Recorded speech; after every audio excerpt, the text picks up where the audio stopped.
But I can't do that currently. I got this. Like, I literally have to. I'm gonna watch Joe Biden speak first, and then afterwards. Recently would be a fun stream to see you and others mess around with some of them xQcl. Joe Biden hasn't been doing anything good, dude.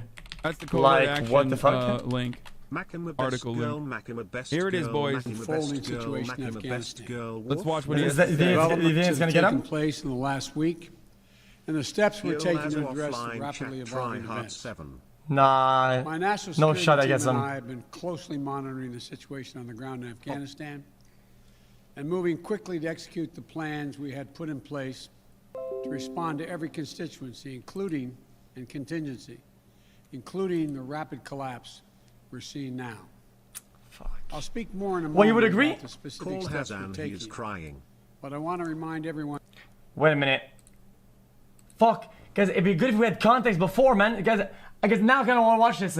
Guys, it's not, guys, we always do this though. It's just like a world news thing. Link it. It's not really boring. It's world news. I think it's important, man. And that's why, as president, I'm adamant we focus on the threats we face today in 2021, not yesterday's threats. Today, the terrorist threat has metastasized well beyond Afghanistan. Al-Shabaab in Somalia, Al-Qaeda in the Arabian Peninsula, al-Nusra in Syria, ISIS attempting to create a caliphate in Syria and Iraq, and establishing affiliates in multiple countries in Africa and Asia. These threats warrant our attention and our resources. We conduct effective counterterrorism missions against terrorist groups. What's up? Groups in multiple countries. If necessary, we'll do the same in Afghanistan. We've developed counterterrorism over-the-horizon capability that will allow us to keep our eyes firmly fixed on the direct threat and act quickly and decisively if needed. When I came into office, I inherited a deal that President Trump negotiated with the Taliban. Under his agreement, U.S. forces would be out of Afghanistan by May 1, 2021, just a little over 3 months after I took office. U.S. forces had already drawn down during the Trump administration from roughly 15,500 American forces to 2,500 troops in country. And the Taliban was at its strongest militarily since 2001. The choice I had to make as your president was either to follow through on that agreement or be prepared to go back to fighting the Taliban in the middle of the spring fighting season. There would have been no ceasefire after May 1. There was no agreement protecting our forces after May 1. He's getting better at talking overall, I think. There was no status quo of stability without American casualties after May 1. There was only a cold reality of either following through on the agreement to withdraw our forces or escalating the conflict and sending thousands more American troops back into combat in Afghanistan, lurching into the third decade of conflict. Okay. I stand squarely behind my decision. After 20 years, I've learned the hard way that there was never a good time to withdraw U.S. forces. That's why we're still there. We were clear-eyed about the risks. We planned for every contingency, but I always promised the American people that I would be straight with you. The truth is, this did unfold more quickly than we had anticipated. Because I can't tell if it's cap or not, we'll know later. Afghanistan political leaders gave up and fled the country. The Afghan military collapsed, sometime without trying to fight. If anything, the developments of the past week reinforced that ending U.S. military involvement in Afghanistan now was the right decision. American troops cannot and should not be fighting in a war and dying in a war that Afghan forces are not willing to fight for themselves. We spent over $1 trillion. We trained and equipped an Afghan military force with some 300,000 strong, incredibly well equipped, a force larger in size than the militaries of many of our NATO allies. We gave them every tool they could need. Okay, and I'm going to focus on this. We paid their salaries, provided for the maintenance of their Air Force, something the Taliban doesn't have. Taliban does not have an Air Force. We provided close air support. We gave them every chance to determine their own future. What we could not provide them was the will to fight for that future. There's some very brave and capable Afghan special forces units and soldiers. Chat. But if Afghanistan Definition is of Taliban? unable to mount any real resistance to the Taliban now, there is no chance that 1 year, 1 more year, 5 more years, or 20 more years of U.S. military boots on the ground would have made any difference. Here's what I believe to my core. It is wrong to order American troops to step up when Afghanistan's own armed forces would not. The political leaders of Afghanistan were unable to come together for the good of their people, unable to negotiate for the future of their country when the chips were down. They would never have done so while U.S. troops remained in Afghanistan, bearing the brunt of the fighting for them. And our true strategic competitors, China and Russia, would love nothing more than the United States to continue to funnel billions of dollars in resources and attention into stabilizing Afghanistan indefinitely. Who's running out of steam there? When I hosted President Ghani and Chairman Abdullah at the White House in June, and again when I spoke by phone to Ghani in July, we had very frank conversations. Guys, the engine is running out of time. The engine is running out of steam. I feel he's being less convincing, or he seems less involved in what he's saying. Almost like a losing interest in what he's saying. Clean up the corruption in government so the government could function for the Afghan people. We talked extensively about the need for Afghan leaders to unite politically. They failed to do any of that. I want to laugh at just... I also urged them to engage in diplomacy, to seek a political settlement with the Taliban. This advice was flatly refused. Mr. Ghani insisted the Afghan forces would fight, but obviously he was wrong.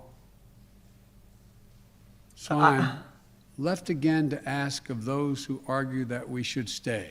Is he reading the... How many more generations of America's daughters and sons... Wait, he's reading the teleprompter straight up. ...had me send to fight Afghanistan's civil war when Afghan troops will not? How many more lives, American lives, is it worth?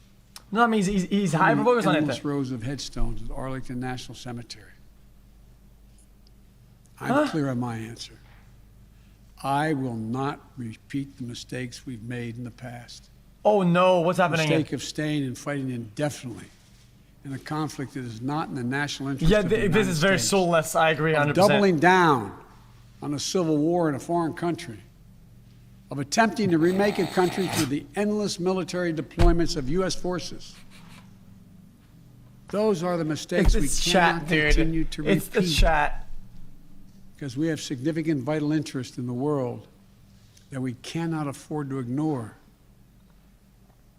I also want to acknowledge how painful this is to so many of us. The scenes we're seeing in Afghanistan, they're gut-wrenching, particularly for our veterans, our diplomats, humanitarian workers, for anyone who has spent time on the ground working to support the Afghan people, for those who have lost loved ones in Afghanistan, and for Americans who have fought and served in the country, serve our country in Afghanistan. This is deeply, deeply personal. It is for me as well. I've worked on these issues as long as anyone. I've been throughout Afghanistan during this war, while the war was going on, from Kabul to Kandahar. I promise I'm not laughing about the topic. To the Kunar Valley. Guys, he's running out of steam entirely. I've traveled He's There out of four different gas. occasions. I met with the people. I spoken to the leaders. The words spent feel time so with our empty and troops. void. I don't know.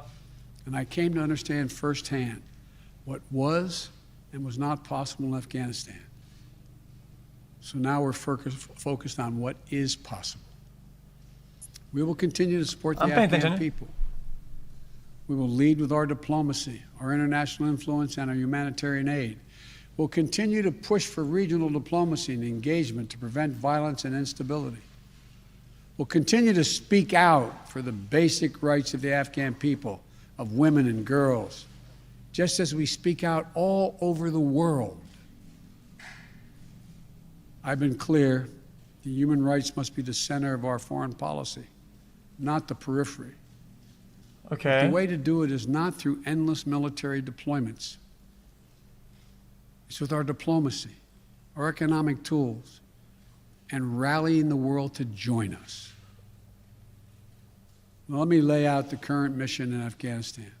Okay, the mission. Let's get it. Boom. I was asked to authorize, and I did, 6,000 U.S. troops to deploy to Afghanistan for the purpose of assisting in the departure of U.S. and allied civilian personnel from Afghanistan, and to evacuate our Afghan allies and vulnerable Afghans to safety outside of Afghanistan. Our troops are working to secure the airfield and to ensure continued operation of both the civilian and military flights. We're taking over air traffic control. We have safely shut down our embassy and transferred our diplomats. Our diplomatic presence is now consolidated at the airport as well. Over the coming days, we intend to transport out thousands of American citizens who've been living and working in Afghanistan. We'll also continue to support the safe departure of civilian personnel, the civilian personnel of our allies who are still serving in Afghanistan. Operation Allies Refugee, which I announced back in July, has already moved 2,000 Afghans who are eligible for special immigration visas and their families to the United States. 2,000. Is that a long comparison In by the coming ratio? days, the U.S. military will provide 2,000? assistance to move more SIV-eligible Afghans and their families out of Afghanistan. We're also expanding refugee access to cover other vulnerable Afghans who worked for our embassy. There's got to be a drop in the bucket for sure.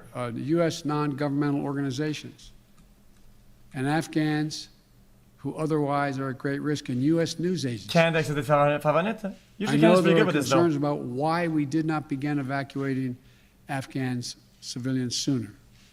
Part of the answer is some of the Afghans did not want to leave earlier, still hopeful for their country. And part of it because the Afghan government and its supporters discouraged us from organizing a mass exodus to avoid triggering, as they said, a crisis of confidence. Of what? American troops are performing this mission as professionally and as effectively as they always do, but it is not without risks.